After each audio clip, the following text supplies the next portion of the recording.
ঈদের দিন সবার জন্য আনন্দের হলো, আমার জন্য মোটেও আনন্দের ছিল না। প্রতিটা মেয়ে চায় ঈদের দিনটা তার পরিবারের সাথে কাটাতে, কিন্তু আমার সে ভাগ্যটা আর হলো না। মেয়েদের নিজেদের স্বাধীনতা বলতে কোনো কিছু থাকে না। আমরা মেয়েরা চাইলেও স্বামীর সংসারে স্বামীর অনুমতি ছাড়া কোনো কিছু করতে পারি না। আমাদের অধিকাংশ সময় কেটে যায় স্বামীর সংসারে। যেমন বছরে একটা ঈদ আসছে, কিন্তু আমি আমার পরিবারের সাথে ঈদটা কাটাতে পারিনি। তার অনেক কারণ আছে, সেটাই ভিডিওতে বলে দেব। যেমন কালকে ঈদ আর আজকে আমার মনটা ভীষণ খারাপ, আমি কান্নাকাটি করতেছি। ওইদিকে আপনাদের ভাইয়া আমার মন ভালো করার জন্য আমার জন্য অনেক কিছু কেনাকাটা করে নিয়ে আসছে। সব দিক থেকে স্বামীর ভালোবাসা পেলেও অধিকাংশ সময় বাবা মার ভালোবাসা থেকে বঞ্চিত হতে হয়। আসসালামু আলাইকুম এভরিওয়ান, সবাই কেমন আছেন? আশা করি সবাই ভালো আছেন। আলহামদুলিল্লাহ, আপনাদের দোয়ায় আমরাও ভালো আছি। আজকে কিছু কষ্টের কথা আপনাদের সাথে শেয়ার করব। এটা ঈদের আগের দিনের ভিডিও, আজকে ভয়েস দিচ্ছি। ঈদের আগের দিন রাতে ভীষণ মন খারাপ, অনেক কান্নাকাটি করতেছি। মা বাবা ভাই বোন সবাইকে অনেক মিস করতেছি। আজকের দিনটা পরিবারের সাথে কাটানোর কথা, কিন্তু আমার সে ভাগ্যটার হলো না। কিন্তু একদিক থেকে আমি অনেক লাকি, কারণ আমার স্বামী সবসময় আমাকে খুশি রাখার চেষ্টা করে। ওইদিকেও আমার জন্য মেহেদি, তারপর নুডলস, শ্যামাই অনেক কিছু কেনাকাটা করে নিয়ে আসছে আমার মুখে একটু হাসি ফোটানোর জন্য।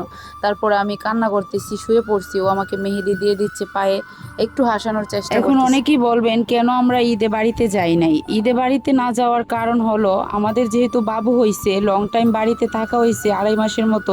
আর আপনাদের ভাইয়াও একটা লং টাইম ছুটি নিছিল কোম্পানির কাছ থেকে। এই জন্য কোম্পানি আর ছুটি দিতে চাচ্ছে না, বড় জোর 4 দিনের ছুটি দিছে। আর 4 দিনের জন্য বাড়িতে যেয়েও শান্তি পাবো না, কারণ বাবু ছোট, ওকে নিয়ে যাওয়া আসা অনেকটা টাফ হয়ে যাবে। বাট আজকে ঈদটা আমরা ঢাকায় কাটাবো, সেই জন্য এখন আপনাদের ভাইয়া আমাকে খুশি করার জন্য রেডি করে নিল। ও নামাজ থেকে আসার পর এখন আমরা এক জায়গায় চলে যাব। আর কোন জায়গায় যাব সেটা আপনাদেরকে দেখাবো। আমার শ্বশুর শাশুড়ি কিন্তু ঢাকায় আছে, আর ওনাদের বাসায় আমরা বেড়াতে আসছি। সেই জন্য এখন আপনাদের ভাইয়া আমাকে আমার শ্বশুর শাশুড়ির বাসায় নিয়ে আসছে।